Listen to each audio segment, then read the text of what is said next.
Muy bien, muchas gracias. Muchas gracias, Juan, por la invitación. Para mí, desde luego, es un placer, un honor estar en esta institución. Bueno, lo que voy a hacer es hablar de los astrónomos egipcios, de lo que creemos que son astrónomos en el antiguo Egipto. Digo creemos porque no es siempre fácil acercarse a esta cuestión. Pensemos que los funcionarios, los sacerdotes del antiguo Egipto se presentan con multitud de títulos. Es como si tuvieran muchas funciones a la vez. Algunos títulos son honoríficos, otros reflejan cuál es su quehacer cotidiano, su trabajo. Pero no llevan los astrónomos, por ejemplo, no pensemos que llevan una vestimenta que refleje su trabajo, una vestimenta con la que aparezcan en la estatuaria, en la iconografía, no se muestran con los instrumentos propios de un astrónomo, estoy hablando en líneas generales, con lo cual el acercamiento a esta figura, como decía, no es tan sencillo. Hay que analizar un poco los títulos que utilizan, los cargos que tienen y asociarlos con posibles quehaceres de lo que nosotros definiríamos como un astrónomo o como un orólogo del antiguo Egipto. Entonces lo que vamos a hacer es hablar de esta problemática. Aquí, por ejemplo, pueden ver una estatuilla de uno de los personajes más conocidos del antiguo Egipto. Es Imhotep, es conocido por ser el que ha pasado a la historia, ¿no?, como el arquitecto de la primera pirámide de Egipto, la pirámide escalonada de Saqqara, del rey Necherhet. Pero este personaje, por ejemplo, también hace uso de multitud de títulos, y uno de los títulos con los que se presenta es el de Grande de los Videntes. El título de Grande de los Videntes, para que se hagan una idea, es el que emplea el principal sacerdote del dios solar en Heliópolis. Entonces, Grande de los Videntes no tiene por qué significar o no tiene por qué asociarse a la observación, es decir, no tiene por qué asociarse a un astrónomo. Es factible que ni siquiera tenga relación con un astrónomo, pero sí que es cierto que en algunos casos observamos una asociación entre este título y otros que sí que claramente tienen connotaciones astronómicas. Por lo tanto, no es totalmente descartable que este antiquísimo título, que queda registrado desde la primera dinastía, hace 5.000 años, pudiera tener entre sus funciones alguna vinculada a la de la observación de la bóveda celeste. Otros personajes que han hecho uso de este título y que también son conocidos son, por ejemplo, Rahotep. Si la anterior es de la tercera dinastía, este es de principios de la cuarta dinastía. También pueden ver, por ejemplo, en esta famosa estatua, es una estatua en la que aparece junto a su mujer. Él es mencionado con toda una serie de títulos, y uno de ellos, el primero, vuelve a ser otra vez el de Grande de los Videntes en Heliópolis. Pero ya digo, seguimos teniendo esa más que razonable duda sobre si ese título implica que sea un observador de la bóveda celeste o simplemente es el título correspondiente al sacerdote principal del dios solar en Heliópolis. Claro, nada tiene que ver una cosa con otra. A partir de aquí podemos ver ya una pequeña variedad de funciones, entre las que podríamos señalar alguna que quizás pudiera otra vez vincularse a la figura del astrónomo. Uno de esos títulos que se ha asociado al astrónomo es el que ven ahora en pantalla, Superior del Secreto de la Oscuridad. En este caso tenemos un personaje de la sexta dinastía cuya tumba fue excavada hace cerca de un siglo en una necrópolis asociada a la pirámide de Jufu, a la Gran Pirámide. De hecho, este personaje, por ejemplo, aparte de ese título, tiene otros, y uno de ellos es el de sacerdote de Jufu, sacerdote de Keops. Pero en este caso, por ejemplo, tampoco podemos realmente verificar que ese título, Superior del Secreto de la Oscuridad, tenga que ver con el cielo oscuro, con el cielo estrellado, que sea una persona entendida en la observación de la bóveda celeste. Piensen que es un título sin más. El difunto no aparece, por supuesto, enterrado con instrumentos astronómicos, en los relieves de la tumba no se le ve observando el cielo, esto nunca lo vamos a ver. Entonces es muy difícil, cuando tienes un título aislado de este tipo, deducir si realmente tiene connotaciones astronómicas o no. Otros títulos, por ejemplo, que entran en este juego son el de vigilante del día, que podemos, si queremos simplificar, podemos traducir como observador. Este es un título, por ejemplo, que perfectamente emplean simples vigilantes, simples, podríamos decir, guardias de seguridad, que evidentemente nada tienen que ver con el mundo astronómico. Este título lo tenemos ya documentado desde el Imperio Antiguo. Entonces, sí que es cierto que algún autor ha querido vincularlo a la vigilancia del cielo y, por lo tanto, la función de un astrónomo, pero en este caso concreto es evidente que no podemos afirmar este hecho. La situación cambia de manera notable a partir de documentos que ofrecen más información. Por ejemplo, lo que tienen aquí es la pirámide de Neferkara-Kakai, que es un faraón de la quinta dinastía hace unos 4.400 años, y en este lugar, asociado al templo funerario del rey Neferkara-Kakai, apareció un conjunto de papiros, bueno, muy fragmentados, más de 300 fragmentos, son los papiros de Abusir. Fueron descubiertos en 1893, pero hasta casi 80 años después no comenzó su traducción sistemática. Y estos papiros en realidad ofrecen datos de interés, muchos datos de interés. Fíjense que el formato del papiro es como si fuera una hoja Excel, una hoja Excel de hace 4.400 años. Está todo perfectamente ordenado. Se habla del trabajo de los funcionarios del templo, de las entradas, de las salidas, de elementos de ofrenda, una cantidad de datos impresionantes y todo muy regularizado, todo muy sistemático. Entonces, entre esos textos aparece uno en concreto, o varios, en los que se habla de los vigilantes en la terraza del templo. Fíjense que estamos hablando de vigilantes, igual que el caso que comentamos anteriormente. Pero aquí ya hay una gran diferencia, una diferencia notable respecto a los otros vigilantes.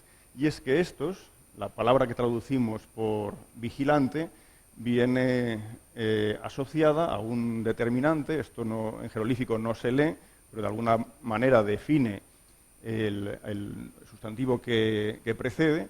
Bueno, pues como pueden ver, el determinante está constituido por dos partes. La parte superior es el símbolo en jeroglífico de cielo, y la parte inferior reconocemos perfectamente una estrella. Entonces, estos vigilantes vienen asociados a un determinante jeroglífico donde se conjuga el cielo y la estrella. Entonces, en este caso sí que tenemos una pista muy importante sobre cuál es la labor de este vigilante. O sea, no podemos asegurar al 100% que se trate de astrónomos, pero es muy factible que en este caso estemos hablando de observadores de la bóveda celeste, de astrónomos, y no de simples vigilantes o guardias de seguridad, porque si no difícilmente les veríamos acompañados de este determinante jeroglífico. Por otra parte, también es interesante ver cómo el texto hace referencia a unos vigilantes que se sitúan en la parte superior del templo, que obviamente sería el lugar ideal para observar las estrellas, de manera que intentamos librarnos de obstáculos en el horizonte. Y también vemos que su ordenación es cuanto menos curiosa, porque siempre estos observadores, estos vigilantes, se colocan en los extremos, en el sur y en el norte, sistemáticamente. De modo que esa imagen que ha quedado reproducida desde hace ya casi un siglo de los astrónomos egipcios orientados para ver el paso de las estrellas por el meridiano central, por ejemplo, pues sería asimilable al texto jeroglífico que hemos visto anteriormente. Son vigilantes de la bóveda celeste y con esa disposición, situados, imaginémonos por parejas, al norte y al sur, estarían probablemente viendo el paso, la culminación de las estrellas por el meridiano central. Entonces, es una prueba, esta vez ya más contundente, de la presencia de astrónomos, orólogos, observadores de la bóveda celeste en el antiguo Egipto para estas fechas, en concreto de la quinta dinastía. Si ahora vamos a otro lugar muy conocido del paisaje funerario egipcio, como es Saqqara, en el conjunto de la necrópolis de Saqqara encontramos no solo pirámides, como las que ven en pantalla, sino también mastabas, tumbas de sacerdotes, de altos funcionarios, principalmente de esa época del Imperio Antiguo. Pues entre esas mastabas cabe citar una que fue descubierta por Mariette en el siglo XIX, una mastaba en la que aparecen los títulos de un personaje llamado Chenti, que como pueden ver, este Chenti tiene entre sus numerosos títulos, tiene uno que tiene preferencia en su nomenclatura cuando se le menciona a él, que es el de Grande de los Videntes, otra vez Grande de los Videntes. Como dijimos al principio que no podemos siquiera asegurar que una parte pequeña de la función del principal sacerdote de Heliópolis sea observar el cielo, pero aquí vamos a ver cómo este en concreto tiene ese título y a la vez usa otros títulos que claramente se vinculan a la función de un astrónomo. Fíjense que en esta línea que he marcado de color rosado aparecen también una serie de títulos, son casi repetitivos, muy conocidos para el Antiguo Egipto, y a partir de lo que he marcado en color azul encontramos otros dos títulos que son los que reproducimos aquí debajo. Uno de ellos es Superior de los Secretos del Cielo. El otro es Observador de los Secretos del Cielo. Claro, estas nomenclaturas ya son más precisas, o a través de ellas podemos intuir ya con más claridad que se está refiriendo directamente a la observación del cielo. Esto ya es un trabajo propio del astrónomo. En ese sentido, tendríamos aquí un ejemplo clarísimo de un sacerdote entre cuyas numerosas funciones está la de observar el cielo. Por lo tanto, un ejemplo más de astrónomo del Antiguo Egipto. No esperemos encontrar inscripciones, al menos para estas épocas o para la época faraónica, inscripciones donde se detalle cuáles son las funciones de ese superior de los secretos del cielo. Eso no lo vamos a ver. Lo que vamos a encontrar siempre son listados de títulos. El problema nuestro es dar sentido a ese título. Otro personaje, esta vez del Imperio Medio, vamos a hacer un recorrido en orden cronológico, no vamos a ver todos los ejemplos obviamente, pero por lo menos algunos de los que podamos considerar más significativos. Pues otro de estos personajes que hace uso de títulos que han podido vincularse al papel del astrónomo es Renseneb. Este es de la dinastía XII, pues poco menos de 4.000 años atrás. Él utiliza dos títulos principalmente, uno encargado de la vigilancia y otro intendente de la vigilancia. Fíjense que ni en uno ni en otro vemos ese determinante que comentábamos hace un par de minutos, el cielo con la estrella. Por lo tanto, podemos tener muy razonables dudas sobre si este personaje en realidad tiene funciones de astrónomo o es un mero vigilante de viandantes, de las gentes que pasen por alrededor de su punto de vigilancia. De hecho, hay una expresión relativamente similar que encontramos en una de las obras más conocidas del Antiguo Egipto, que es el relato de Sinué. El relato de Sinué, cuando Sinué huye de Egipto y tiene que pasar por la frontera este de Egipto, donde hay un sistema de fortificaciones, pues menciona en ese punto que hay vigilantes sobre el muro, el llamado muro del gobernante, bueno, una fortificación que impide el paso de los asiáticos, pero que a la vez sirve para controlar a los egipcios que quieran salir del país, ¿no? Bueno, pues En este caso, aunque algún autor sí que ha querido asociar el título al papel del astrónomo, en este caso podríamos decir, sin ningún género de dudas, que nada tiene que ver con un astrónomo, porque son vigilantes que están encima de un muro, en el pasillo de ronda de un muro, cuya única función es ver pues eso, migrantes ilegales, gentes bajo los que hay alguna pena que intentan salir de Egipto. Eso está clarísimo aquí. Pero en cambio, pues, sí que podemos citar este otro ejemplo, también de la dinastía XII, de un personaje llamado Getepi, en el que se asocian los dos títulos. Por una parte, este personaje es encargado de los vigilantes, pero por otra es el observador de las horas. Fíjense cómo escribimos este último término. Acabamos con un determinante en forma de estrellas. Medir las horas se refiere a medir las horas de la noche a través de las estrellas, por lo tanto es un astrónomo. Entonces vemos cómo en este caso se asocia el nombre del astrónomo a el título del cargo de capataz o encargado de los vigilantes, lo que da pie a pensar que entre los vigilantes hay astrónomos, es decir, que todos los vigilantes no son personas que se dediquen a vigilar bandoleros o posibles inmigrantes ilegales, sino que hay vigilantes que lo que hacen es vigilar el cielo. Pues gracias a la asociación de estos títulos podemos encontrar algunas pistas al respecto. También tenemos para esta época del Imperio Medio variaciones del título anterior, encargado de la determinación de la hora, encargado de la determinación de las horas, variantes de escritura que dicen exactamente lo mismo, es decir, cada vez hay más y más ejemplos que muestran la existencia de personas que se dedican a controlar el paso de las horas, pero por la observación de las estrellas. Por eso vemos que es constante, ¿no?, el uso de ese determinante con la figura de la estrella. Fijémonos que en egipcio hay dos maneras de referirse a las estrellas.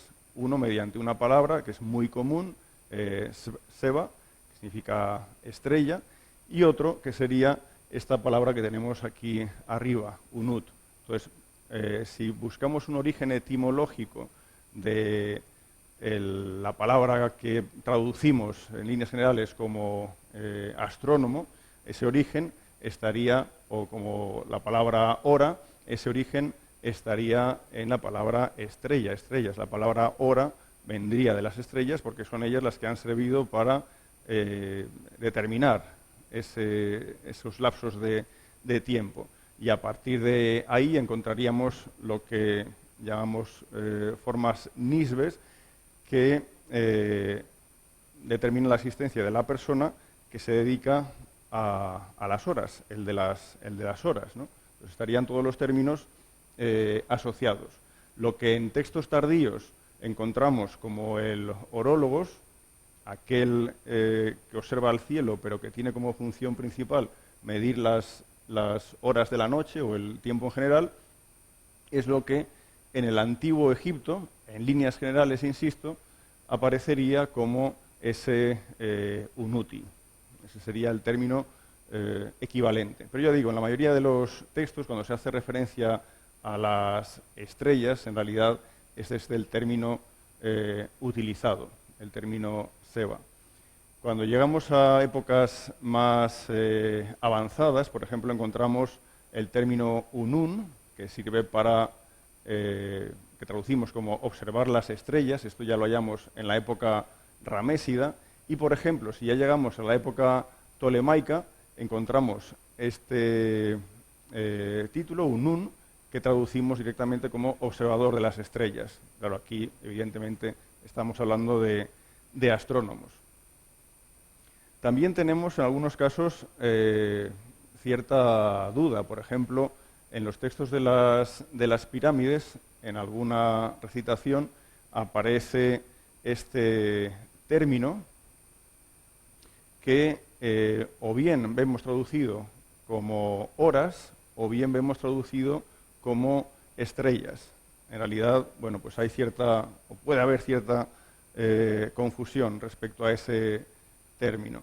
Después, por ejemplo, también encontramos para la época del Imperio Medio, hace casi 4000 años, títulos como este, en el que se hace referencia a astrónomos, observadores de las horas, orólogos, que trabajan en el templo. Con lo cual, la idea generalizada es que el astrónomo egipcio ha sido o era un sacerdote. Por eso hablamos muchas veces de sacerdotes astrónomos egipcios. Vamos a ver cómo muchas veces estos orólogos están íntimamente relacionados con templos concretos y además tienen funciones sacerdotales, aparte de la de observar el paso de las horas. Pero esto no es una verdad completa. También vemos orólogos, vemos astrónomos que no tienen títulos sacerdotales asociados. Es decir, que también desde el mundo, entre comillas, civil, veríamos especialistas de esa función. Un ejemplo podría ser este. En una estela que hoy se halla en Florencia, encontramos un personaje que queda definido por un título, es escriba del departamento de la hora del faraón, observador de la hora sobre el techo del palacio. Entonces vemos que sigue siendo un orólogo, sigue siendo un astrónomo, pero no está observando desde el templo. Por lo tanto, no es estrictamente un sacerdote, es un, digamos, entre comillas, un funcionario que trabaja en el palacio y lo que hace es aprovechar la parte alta del edificio para realizar su función de observador de las estrellas y el paso de las horas. En este caso, por ejemplo, la palabra que le define como astrónomo, el de las estrellas, sería Sebai, si seguimos la traducción que hizo Cherny. Pero bueno, este término en realidad podría ser también reconocido como un UTI, exactamente igual que los que vimos anteriormente. Algunos astrónomos son conocidos, por ejemplo, este Nacht es de la dinastía 18, tiene una tumba pequeña pero muy vistosa en la necrópolis de Sheikh Abdel Qurna, y aunque veamos que en la iconografía, en la escasa estatuaria que ha quedado de él, por ninguna parte tenga un distintivo especial por el cual podamos reconocer en él a un astrónomo, no vemos una vestimenta especial, no vemos, por supuesto, que tenga ningún gnomon, ningún reloj de sol, ninguna clepsidra, no vemos ningún elemento que le pudiera vincular a la función del astrónomo. Sin embargo, el principal título con el que se presenta es justo ese, es un UTI, es un astrónomo, es el de las horas. En su tumba hay multitud de variantes para presentar ese título. Sin embargo, sí que tenemos otro ejemplo muy conocido donde el personaje en cuestión no se presenta en los textos como astrónomo, sin embargo aparece vestido con una serie de detalles. Imagínense la piel de pantera, pero no con las manchas de la pantera, sino con estrellas en su lugar. Entonces, claro, cuando vemos algo así, podemos pensar o queremos pensar que el astrónomo egipcio podría ir vestido de esa manera. El hecho es que justo este personaje no aparece definido como un UTI. En cambio, en la parte de detrás, bueno, estos son otros ejemplos. Esto es la diosa Sheshat, que es una diosa que también en algunos contextos queda vinculada al mundo celeste. Pues ella también lleva una vestimenta en la que aparecen estrellas, o por ejemplo en la sala hipóstila de Karnak, en la gran sala hipóstila, vemos algún sacerdote cuyo traje también muestra el detalle de las estrellas. Son pocos ejemplos, pero hay que valorarlos. En el caso de Anen, el de la estatua que estábamos viendo anteriormente, es un personaje en realidad muy importante en la historia del Antiguo Egipto, por la época a la que pertenece. Él es de la dinastía 18, es hijo de Tuya y Uya, que a lo mejor no les dicen nada estos nombres, pero él es cuñado ni más ni menos que de uno de los faraones más poderosos del Antiguo Egipto, de Amenhotep III. En este caso, por la parte trasera de su estatua, vemos cómo siguen habiendo un gran conjunto de títulos. Vamos a seleccionar solo 2 de esos títulos. Ya he dicho, él no se presenta como un uti, no se presenta como astrónomo, pero es un sacerdote lector que conoce el funcionamiento del cielo. El sacerdote lector en el Antiguo Egipto es una figura ritualista muy importante. Él es el que lee las fórmulas, por ejemplo, el que conoce los textos sagrados. Es una figura muy importante dentro de la vida del templo y de los rituales asociados. Pues en este caso, a Anen se le presenta de esa manera, sacerdote lector que conoce el funcionamiento del cielo. Y paralelamente, justo el título que viene a continuación es una vez más el de grande de los videntes, no ya en referencia a Heliópolis. Aquí queda aún esa duda. ¿Ese grande de los videntes tiene alguna función astronómica o es un título sacerdotal que nada tiene que ver? Como ya hemos visto en algún caso, el título se ha asociado con otros que sí que tienen connotaciones astronómicas. Otro personaje que podemos citar es Bakenhonsu. Hay varios sacerdotes que tienen este nombre, este es el más famoso de todos ellos. Bakenhonsu I es un sumo sacerdote del dios Amón, el principal sacerdote del dios Amón en Tebas. En este caso es contemporáneo a Ramsés II, estamos en la dinastía 19. Pues bien, este personaje utiliza varios títulos. Uno de ellos es jefe de los secretos del cielo, la tierra y la Duat. Es como si dijéramos de los 3 niveles, cielo, tierra y Duat es el inframundo, ¿no?, en el pensamiento egipcio. Pero también es grande de los videntes, no en Heliópolis, pero sí en Tebas. Volvemos a lo mismo, quizás la asociación no es casual. Ese grupo de títulos se repite, por ejemplo, con Bakenhonsu II. En este caso ya nos iríamos a la época de Sennacht Ramsés III, que ya es dinastía 20. La información que nos aportan esos textos sobre la función del astrónomo egipcio, evidentemente, es muy escasa. Ya hemos deducido que se encargan de observar las horas. Desde el punto de vista del ritual, eso es muy importante. Si en un templo se debe hacer una ofrenda o una actuación especial a una hora concreta de la noche, tiene que haber alguien que anuncie esa hora y la anuncie con precisión. Pues esa es la función principal de ese orólogo o astrónomo egipcio. Pero, aun en el secretismo que envuelve la información que los egipcios aportan sobre la función del astrónomo, podemos citar un caso realmente muy curioso.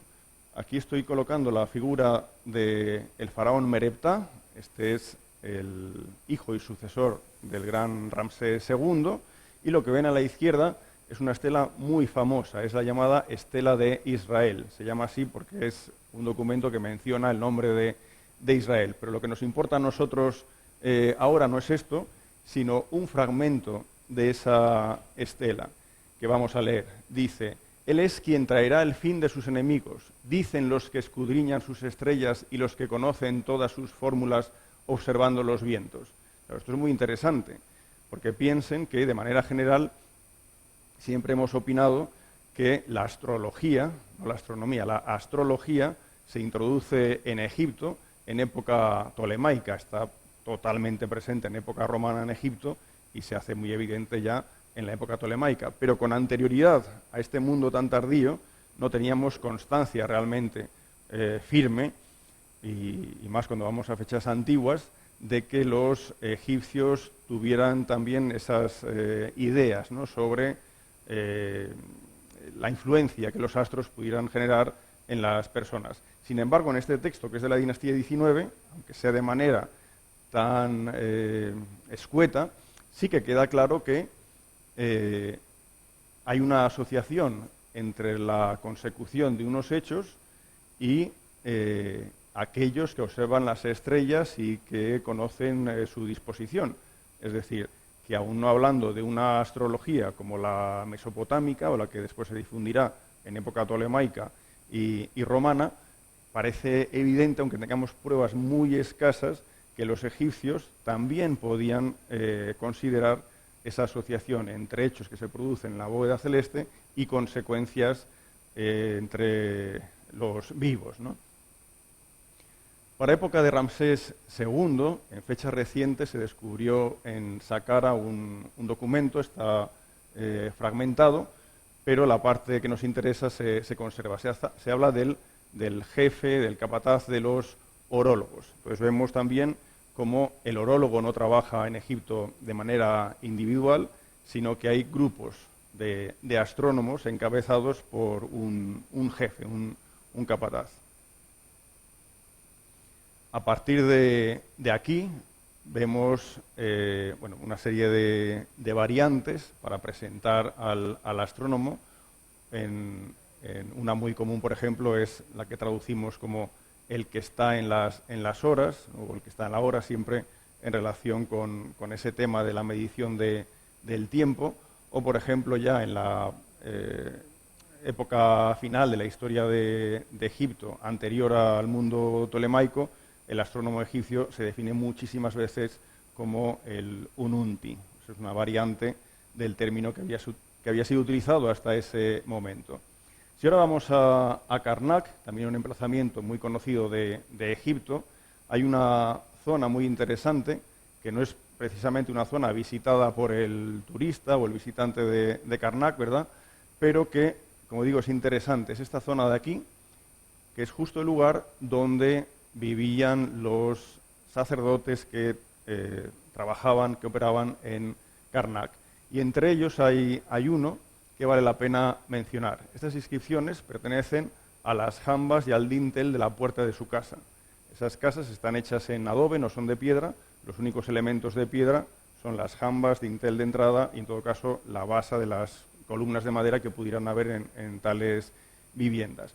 Pero, claro, estas inscripciones nos están presentando quién vive en esa casa. Entonces, en este caso, sabemos que es un tal Anjefenhonsu, un personaje de la dinastía 21, que entre los muchos títulos que tiene, presenta uno que es el que explica el Senech, lo dejamos sin traducir, la palabra Senech, el que explica el Senech de las puertas del cielo, el que conoce los secretos de Nut y quizás jefe de los videntes en Karnak. Una vez más, ese jefe o grande de los videntes asociado a títulos que en principio se vinculan al papel de un astrónomo. Pensemos que Nut es la diosa celeste por excelencia en el Antiguo Egipto. Entonces, quien conoce los secretos de Nut da a entender que es aquel que conoce los movimientos de los astros en la bóveda celeste. En el caso de las puertas del cielo, esto complica la traducción. Sabemos que las puertas del cielo, por ejemplo, son términos que se emplean para designar los dos batientes de las puertas del naos donde se guarda la estatua del dios en un templo, por ejemplo. Se podría referir simplemente a ese aspecto del mobiliario o de la arquitectura del templo. Pero la asociación entre uno y otro título también implica que podamos pensar en esas puertas del cielo como las puertas que ven aquí, los dos batientes, esto es el cielo, las puertas por las que cada día, o cada vez que acaba el día, mejor dicho, cuando comienza la primera hora de la noche, la barca solar se introduce en ellas, se introduce en ese cielo nocturno, y por lo tanto tendría también esa connotación astronómica. Estos títulos se repiten a partir de la dinastía 21, con varios personajes donde se conjuga lo astronómico con esas menciones que no acabamos de entender sobre las puertas, si tienen o no una connotación astronómica o arquitectónica. Pero claro, la asociación, como decía, de ambos títulos hace pensar que quizás este también se refiera al papel del astrónomo, aunque sea desde el punto de vista ritualista. Aquí, por ejemplo, vemos ahora una estela de la dinastía 21, es la llamada estela del sueño del rey nubio Tanutamun, y es muy interesante porque en ella se nos describe cómo el rey nubio Tanutamun, cuando llega a Tebas y se introduce en el templo de Amón en Karnak, allí es recibido por dos grupos de personas. Por una parte, por el sacerdote del gran Senech, que seguimos sin saber exactamente qué es esto del Senech, pero seguido vienen los astrónomos del templo de Amon-Ra. Entonces esto hace pensar que quizás este sacerdote del Gran Senech también tiene alguna relación con el grupo de los astrónomos. De hecho, hay algún egiptólogo que opina que el Senech serían el conjunto de textos, también vinculados a los astrónomos del templo. En todo caso, fijémonos cómo el grupo de orólogos, de astrónomos, debía ser numeroso. En muchos casos vemos cómo el astrónomo se asocia directamente a un dios, es trabajador de un templo en concreto. Por eso vamos a ver muchas veces títulos que hacen referencia a los astrónomos de Osiris, a los astrónomos de Amón, a los de Amon-Ra, a los de Horus, a los de Isis, y así un casi largo etcétera. Como decíamos al principio, muchos astrónomos son puramente sacerdotes, y entre sus funciones está la de observar el cielo, pero es una más de sus numerosas funciones sacerdotales, y por eso están vinculados a templos concretos, y sus observaciones las hacen desde las partes altas de esos templos. Cuando llegamos a época tolemaica, por lo tanto ya estamos a unos 2300 años atrás, vemos cómo siguen surgiendo variantes del nombre que traducimos como astrónomo, como orólogo, como observador del cielo. La gran diferencia en esta época es que vamos a ver con claridad cómo a ese astrónomo o a ese sacerdote astrónomo se le van a añadir otras funciones que corresponderían al campo de la astrología. Mezclaría astronomía y astrología. Pero es interesante ver cómo en época tolemaica tenemos también el cuerpo de los encargados del merjet. El merjet es un instrumento utilizado por el astrónomo egipcio, es un reloj solar. Vemos cómo existen grupos de astrónomos en el templo. O sea, seguimos en realidad con esa línea ya observada en los ejemplos anteriores.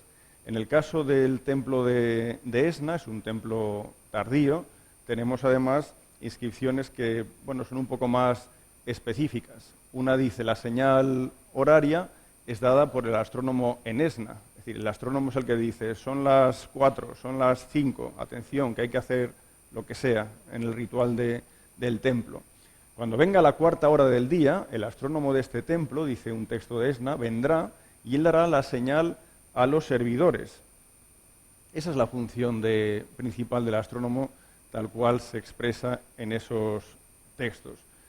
También vemos, por ejemplo, ya lo comentaba antes, como en la época tardía cada vez hay más insistencia en la connotación astrológica, en cómo los astros pueden influir, ¿no?, en el devenir de las cosas. Algunas referencias aparecen en esta naos, que es de época de Nectanebo I, estamos hablando ya de una época muy cercana a la tolemaica, pero cuando ya entramos en la época tolemaica, vemos cómo en los textos se mezclan todas estas figuras, los orólogos, los astrólogos, los horóscopos, los matemáticos, todos se mezclan, pero en realidad no por ser funciones distintas de personas que cada una lleva su trabajo. Es la misma persona la que tiene todas estas funciones. Y son numerosos los textos que tenemos de época tolemaica y después romana donde esto se verifica. Es decir, que aquel sacerdote egipcio que parecía únicamente un orólogo en época faraónica, cuando ya llegamos a una época tardía, a ese sacerdote se le han sumado muchas otras funciones, entre ellas algunas propias de la astrología. Una de las fuentes documentales más importantes en este sentido es la que nos ofrecen los archivos de Teptunis. A partir del siglo II a.C., por ejemplo, aquí hay una gran cantidad de información y mención de muchos astrónomos que también actúan como astrólogos y a la vez incluso como notarios. Es decir, que las funciones son muy dispares para una misma persona. Si ahora buscamos, por ejemplo, referencias a autores reconocidos de la época tardía, estamos ya entre la época tolemaica y la época romana,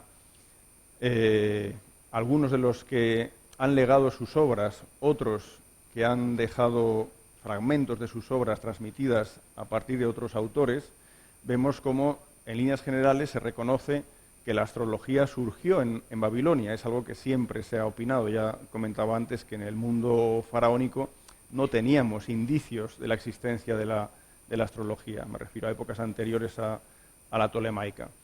Sin embargo, todo lo contrario sucedía en Babilonia desde épocas muy antiguas. Hay un peso muy fuerte de la astrología. Astronomía y astrología están puramente mezcladas. Entonces, estos autores, por ejemplo, aun reconociendo ese origen de la astrología en Babilonia, hacen referencia a la astrología en el antiguo Egipto, poniendo una serie de nombres que una y otra vez casi se repiten. Son los introductores o los que facilitan, ¿no?, ese conocimiento astrológico dentro de la ciencia del antiguo Egipto. También vemos otro detalle que repiten los autores antiguos, y es que los sacerdotes egipcios o los astrónomos egipcios tienen un gran secretismo sobre su trabajo. Eso nos queda clarísimo por las fuentes. No nos han llegado tratados de astronomía del antiguo Egipto, seguro que hubieron. A lo mejor no han llegado simplemente porque hemos tenido la mala suerte de que se han perdido o aún no han sido descubiertos, pero el hecho es que no tenemos esa información. Nuestro conocimiento de la astronomía egipcia viene indirectamente a partir de otro tipo de documentación. Entonces vemos cómo en la época antigua se recuerda cómo los egipcios guardaban todo ese saber. Pensemos que si en la mayor parte de los ejemplos que hemos comentado esos astrónomos eran también sacerdotes, pues dentro de ese mundo hay un secretismo enorme, no comparten ese saber. Esto lo expresaba Diodoro de Sicilia. Del mismo modo, por ejemplo, él comenta cómo algunos astrónomos conocidos o matemáticos conocidos de la antigüedad estuvieron viviendo largas temporadas, a veces años, en Egipto y tuvieron la fortuna de recibir información sobre las observaciones de los egipcios, de los astrónomos egipcios, o los conocimientos que ellos habían acumulado a lo largo de muchos siglos. Claro, esto es muy importante, porque pensemos que a la hora, por ejemplo, de calcular eclipses o reconocer el movimiento de los planetas, cuando uno tiene observaciones acumuladas durante siglos y siglos y siglos, pues esto ayuda mucho al quien tenga que tratar esa información. Y eso parece que se repite una y otra vez en multitud de astrónomos de la antigüedad que pasaron temporadas en Egipto. También, por ejemplo, Estrabón hace referencia, él es un autor que está en Egipto hacia el año 25 antes de Cristo.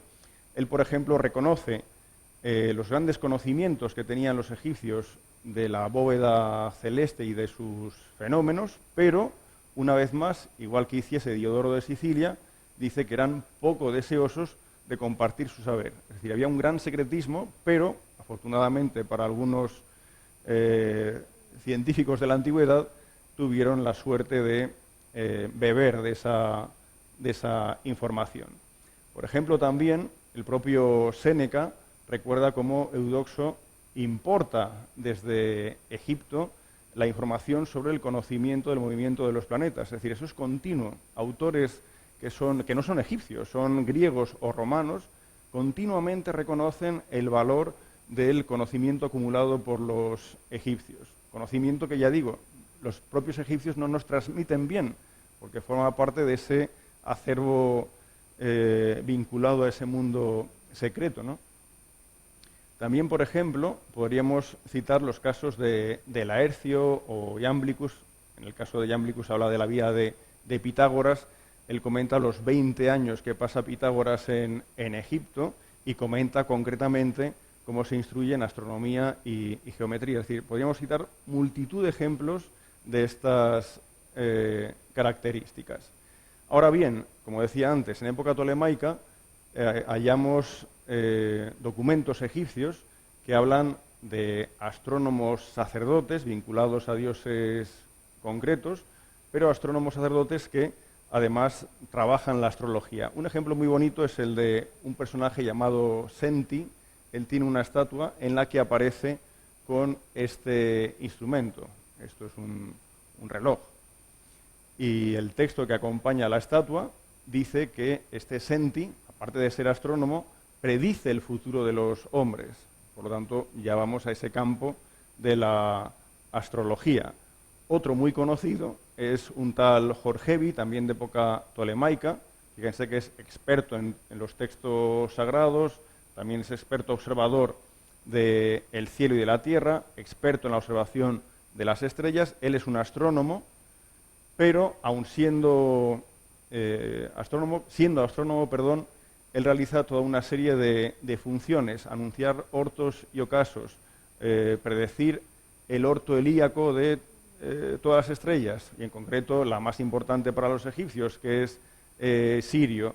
Él es el que conoce, por ejemplo, las posiciones más extremas del Sol, solsticio de verano, solsticio de invierno, el que divide, como hacían los horólogos, las horas del día y de la noche. Estas son funciones totalmente astronómicas, pero junto a esto vemos como ese Jorgevi también tiene otras funciones que son, en cambio, astrológicas, no astronómicas. ¿Por qué? Porque él actúa con esos dioses que predicen el futuro. Por ejemplo, en un fragmento del texto de Jorgevi se dice que cuando el decano Ahu, que equivale más o menos a Piscis, a nuestro Piscis, aparece al lado de Venus, Venus es Venus, el planeta Venus, las tierras están contentas. Bueno, pues esa asociación entre Piscis y Venus es la asociación desde el punto de vista astrológico, de la exaltación, ¿no?, de Venus en esa casilla de Piscis. Por lo menos, de modo que vemos cómo la astrología ya se ha introducido totalmente en Egipto. Los instrumentos que utilizaban estos astrónomos en realidad eran muy sencillos, muy sencillos. El bai es un nervio de palma con una ranura en la parte superior, es un instrumento tipo mira, no puede ser más sencillo. El merjet es un instrumento de desarrollo horizontal con una plomada, muchas veces asociado al bai. Algunos se han conservado y tienen inscripciones que evidencian que han sido utilizados por astrónomos, y esto es obviamente importante. De hecho, por ejemplo, entre las ruinas del templo de Mut, junto al templo de Amón en Karnak, unos bloques de la dinastía 25 hablan de un cargamento de bais para los astrónomos o de los astrónomos, un cargamento de miras, como la que hemos observado anteriormente. Es decir, que eran instrumentos muy comunes, aunque nos han llegado muy pocos a nuestros días. En una iconografía, este objeto quizás represente un bai. Es una iconografía excepcional en ese sentido. Hasta del propio Tutankamón nos han llegado piezas que pudieron ser empleadas por los astrónomos egipcios, como este merjit, vemos otra vez ese desarrollo horizontal, y la plomada. Otro posible instrumento astronómico, precisamente descubierto por Juan Antonio, es lo que aparece como corona habitualmente de la diosa Sechat, que sería un equivalente a un instrumento similar a la groma romana, o quizás este otro objeto que aparece en muchos techos astronómicos y que podría ser una especie de gnomon o poste empleado como referencia para la observación de los pasos por el meridiano, por ejemplo. ¿Qué nos ha llegado? Y acabo con esto. ¿Qué nos ha llegado de esos tratados, esos posibles tratados de astronomía de los antiguos egipcios? Hace ya unos minutos avanzaba que nada o casi nada. Los lugares donde podían almacenarse estos valiosos documentos podían ser o las llamadas casas del libro o las llamadas casas de la vida, bibliotecas, si queremos concebirlo así, como la que hay en el templo de Edfu, que es una permachat, una pequeña biblioteca. Pues bien, en estos lugares es donde debemos esperar se conservaban esos documentos. En el caso de esta biblioteca, por ejemplo, Los papiros desaparecieron hace tiempo, por supuesto, pero quedan los textos de los títulos de esos papiros que ya no están. Es como si tuviéramos ahí el título de una novela, pero no tuviéramos la novela. Es un poco violento, ¿no? Ver lo que hubo y ya no hay. Casi dirías, mejor no saber nada de lo que hubo, ¿verdad? Bueno, pues uno de esos títulos es Conocimiento de los retornos periódicos de los dos espíritus celestiales, el Sol y la Luna. Otro, El gobierno de los retornos periódicos de las estrellas. Claro, ¿qué esperamos ver en dos rollos de papiro que se titulen de esa manera? Pues muchísima información sobre las posiciones de las estrellas, efemérides estelares, en el otro caso efemérides del Sol y de la Luna, es más que evidente. Pero también tenemos otros títulos, por ejemplo, en los comentarios al libro de Nut, del papiro Carlsberg I, se hace referencia a otros títulos de otros libros, de otros rollos de papiro, que están vinculados al mundo astronómico. Descripción de los movimientos de las estrellas. ¿Tenemos ese libro? No, tenemos el título. Una desgracia, pero algo es algo. Libro para observar el disco solar. ¿Llegaron a observar alguna vez los egipcios alguna mancha solar? ¿Alguna gran mancha solar que pudiera ser vista aprovechando el filtro natural de la calima a nivel horizontal en Egipto? Pues a lo mejor eso estaba en ese rollo de papiro, pero ha desaparecido, no lo tenemos. Libro del cielo, libro de los 5 días sobre el año. Hay muchos libros que también tienen connotaciones calendáricas.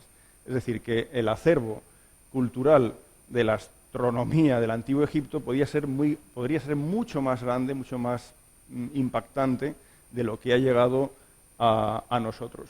Y quiero finalizar con este texto.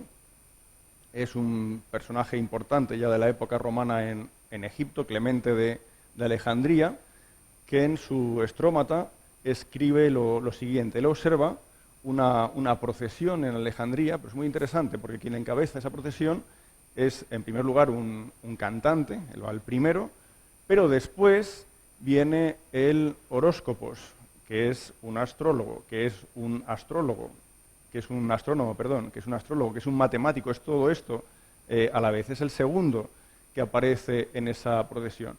Y se dice que él en la procesión lleva una insignia, y la insignia es el horologion, por lo tanto, un instrumento utilizado por los astrónomos egipcios. Y además dice que lleva la hoja de palma astronómica, el phoenix, que no es otra cosa que el bai, que hemos visto ya existía en épocas mucho más antiguas del Egipto faraónico. Además de esto, dice que este astrónomo debe llevar los libros astrológicos de Hermes. Dice, son 4 esos libros astrológicos. Dice, 1 trata sobre el orden de las estrellas fijas que son visibles. Otro sobre las conjunciones y las apariencias luminosas del Sol y de la Luna. Y otro sobre sus ortos. Pero ha mencionado 4, y aquí solo se dicen 3. Entonces, ¿cuál es el cuarto? A lo mejor es una confusión del propio Clemente, pero fijémonos que el siguiente que continúa con esa procesión es el escriba sagrado.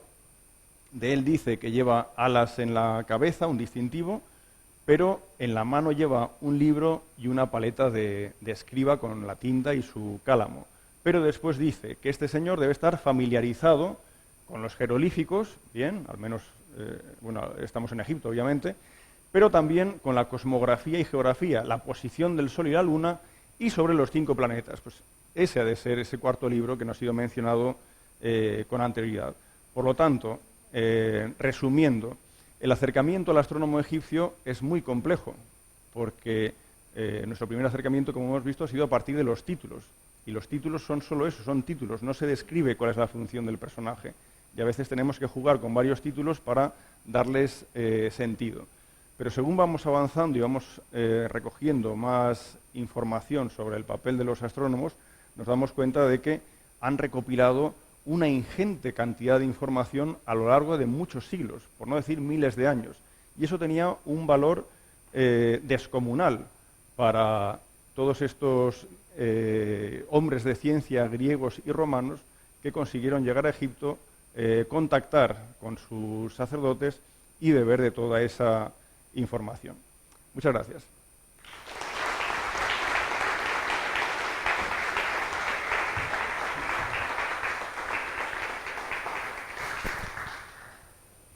Una charla muy interesante, José. ¿Turno para las preguntas? Sí, estamos. Bueno, ha sido muy egiptológica a lo mejor, entonces quizás tendría que haber hablado de los exoplanetas en el antiguo Egipto, sobre el superagujero negro del centro de la galaxia desde el punto de vista de Ramsés II, pero no tengo documentación sobre eso.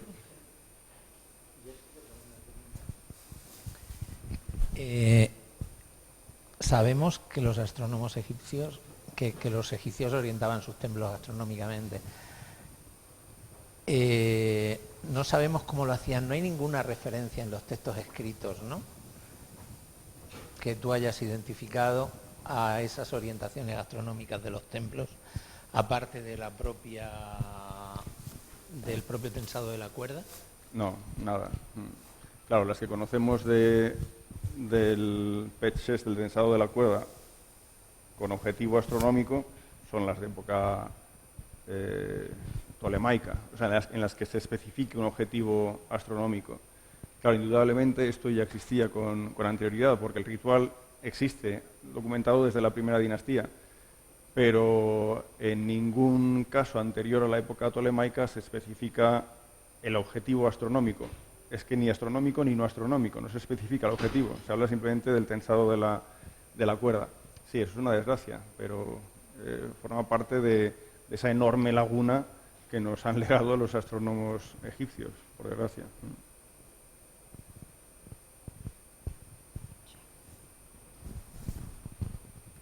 ¿Se tiene alguna idea de la opinión que tenían sobre algunos fenómenos naturales que solo se han interpretado en la actualidad, que pueden ser los rayos, los meteoritos, o sea, no sé, las estrellas fugaces, cosas de ese tipo, incluso no sé si estrellas variables eran capaces de detectar? ¿Se tiene alguna noticia? Sí, bueno, vamos a ver. Claro, no conservamos todos estos documentos que hacían referencia a eclipses, pasos de cometas, etcétera. Por ejemplo, de eclipses, en realidad, para época egipcia tenemos documentados solo dos, y voy a comentar de qué manera. Uno, por ejemplo, se refiere al mal augurio que hubiera supuesto usualmente observar un eclipse. Se refiere a un momento de la historia de Egipto. Hay una convulsión en Tebas, en la época del llamado príncipe Osorcón, donde, a pesar, dice el texto, a pesar de que no hubo eclipse, una gran contienda hubo en la tierra. A pesar de que no hubo eclipse, una gran contienda hubo. Claro, no te está hablando de ningún eclipse porque no hubo tal eclipse, pero por lo menos te está diciendo, si hubiese habido un eclipse, lo normal hubiera sido que algo malo hubiera ocurrido. Con lo cual vuelve a ser un pequeño destello, ¿no?, igual que en dos ejemplos que he puesto en la charla, un pequeño destello de esa evidencia de que el egipcio, aunque se le ha separado del mundo de la astrología, y debe ser así, a pesar de ello, en época faraónica plena, también ha intuido que existe una relación entre los fenómenos celestes y consecuencias de ellos en la Tierra. Después, por ejemplo, también sí que se ha conservado un texto en un papiro demótico del siglo I que hace referencia a un eclipse, que sí que hubo, hace referencia directa a un eclipse de sol que hubo en el momento en que el rey Samético, se refiere a Samético I, es un rey de la dinastía 26, él murió en el año 610 a.C., pues dice que cuando Samético I estaba siendo embalsamado, tuvo lugar ese eclipse. Es un eclipse que tuvo lugar, no hay problema en comprobarlo, en septiembre del año 610 a.C. Por lo tanto, esa información, por ejemplo, nos sirve para la cronología absoluta, porque sabemos que al menos en septiembre del 610, Samético ya estaba muerto y estaba siendo embalsamado. Como ese proceso dura 70 días, pues con ese juego de 70 días podemos precisar cuándo murió. O sea, por ejemplo, diríamos, en enero no murió, en febrero no murió. Tenemos que hacer un juego de 70 días en torno a septiembre del 610. Y ya está. No tenemos ni una otra referencia sobre eclipses en los documentos egipcios. Sin embargo, autores antiguos comentan, por ejemplo, cómo Tales de Mileto recogió una enorme cantidad de información a ese respecto en Egipto. Claro, es que no nos ha llegado esa información, es una gran desgracia, pero es la realidad, al menos de momento. Después, por ejemplo, en cuanto a cometas, ¿cuántos cometas han quedado registrados, por ejemplo, en la astronomía antigua de China? Montones de cometas. Pues en Egipto ni uno solo. A este respecto sí que hay que decir que, bueno, a mí me extrañaría que los orólogos egipcios, los astrónomos egipcios, no hubieran registrado situaciones anormales en el cielo, como la aparición de un cometa. Eso sería de todo extraño. Pero hay que decir que alguno de los autores clásicos se queja precisamente de esto último, de que ellos no tienen registrados cometas. Claro, no sabemos si es verdad o no, pero no nos han llegado. Sobre estrellas fugaces o sobre bólidos tenemos alguna referencia. Por ejemplo, sobre estrellas fugaces el término parece que es Sechet, sí que hay alguna referencia, pero sobre todo de bólidos, si es que lo que interpretamos nosotros como tal es un bólido y no es una figuración del propio faraón. Hay una estela, que es la estela de Jebel Barkal, de época de Tutmosis III, un gran conquistador egipcio, que hace referencia a un bólido, una estrella muy, muy luminosa, que viniendo desde el sur espantó a toda la gente y a los caballos. Después tenemos un término muy curioso en Egipto, que es Via Enpet. Via Enpet podemos traducirlo como hierro del cielo. Y este es un término realmente muy curioso. Ese término en realidad empieza a verse muy repetido desde el Imperio Nuevo, pero pensemos que instrumentos de hierro conocemos, por ejemplo, desde el predinástico, desde más de 5.000 años atrás, pero de hierro meteórico, porque estamos en una época que aún no es la edad del hierro. Estamos en la edad del cobre, en la edad del bronce, pero aún no en la edad del hierro. Pues hay instrumentos, cuentas, hechas con hierro meteórico. Entonces es curioso que el hierro meteórico sea designado por los egipcios como Via Enpet, el meteórico, no el telúrico. Claro, es curioso, porque si tú sabes que el hierro meteórico es hierro del cielo, es que has visto caer alguno y has recogido la muestra y te has dado cuenta de que es un material férrico, ¿no? Entonces, claro, esto es realmente curioso, pero, por ejemplo, a este respecto, se descubrió en años recientes un cráter de impacto muy cerquita de la frontera con Sudán, en el suroeste de Egipto, cerca de Jebel Ubeinat, donde se han recogido más de 1.600 kilos de hierro meteórico. Y la expedición italiana que trabajó aquí, en ese lugar, eso será hace 10 años, no más, dató el impacto en una fecha cercana al 3000 a.C. Por lo tanto, estamos en una época, bueno, cercana, ¿no?, al mundo faraónico, y pudiéramos pensar, bueno, pues quizás fuese el impacto que sirvió para asociar el hierro meteórico con su origen celeste. Bueno, o sea que en ese sentido sí que hay curiosidades también. Bueno, no sé si... Ah, vale, sí.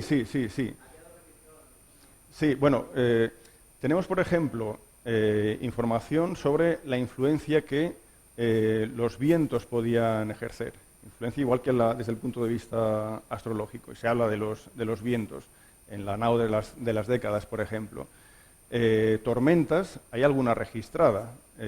Por ejemplo, grandes inundaciones que afectan, pues, al templo de Karnak. Hay varias registradas con la destrucción que provocan. Hay una tormenta muy, muy famosa que la proporciona la llamada Estela de la Tormenta del rey Ahmose, que nos habla precisamente de cómo Egipto se vio sumido en una gran oscuridad, hubo una lluvia intensa. Claro, no es habitual encontrarse ese tipo de textos. Pero mira, por ejemplo, en el Valle de los Reyes, o en la zona de la montaña Tebana, allí encontramos algunos graffiti incisos en la roca, simples graffiti de visitantes egipcios de hace miles de años, que nos informan de episodios de lluvias intensas, por ejemplo. Esto no es una absoluta rareza. Cada ciertos años puede haber un episodio de torrencial en la montaña tebana y causa estragos, tapa tumbas, hipogeos. Pero esto ya queda registrado en la época egipcia.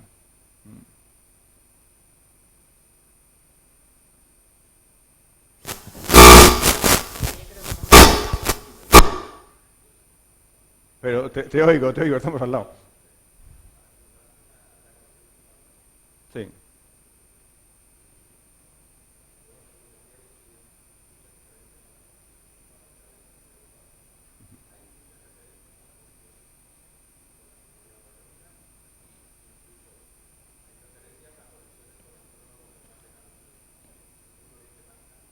Por parte de los griegos. Ah, de los egipcios. No.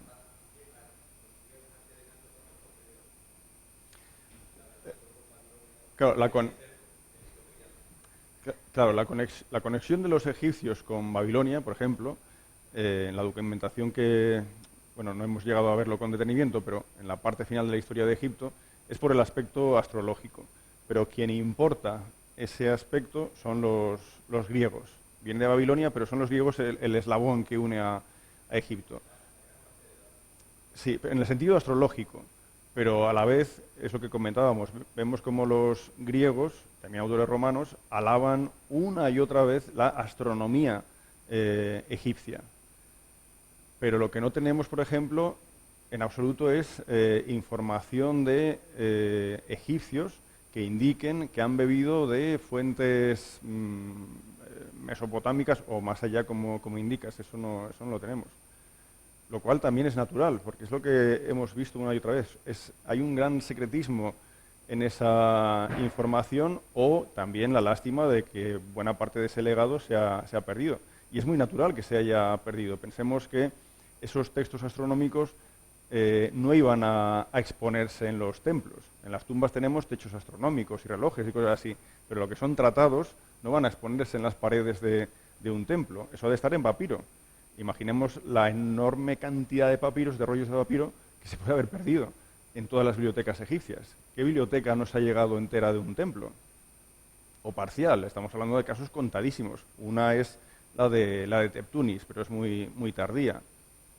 Y esa es la gran desgracia. Pero bueno, vamos a ver, se han hallado tratados matemáticos en Egipto, en contextos funerarios. Pues porque el difunto tenía interés en las matemáticas y se llevó el tratado detrás. Pues a lo mejor algún día, pues yo qué sé, igual Miguel Ángel, encuentras tú en la tumba una jarra con varios tratados astronómicos. Claro, es que esto, ojalá. Lo que es seguro es que en un templo no lo vamos a encontrar, porque esos papiros han desaparecido en el templo, eso es evidente. Si hay que encontrar ese tipo de textos, será donde no toca, pero donde pueden conservarse, que son en las tumbas. No hay más opción.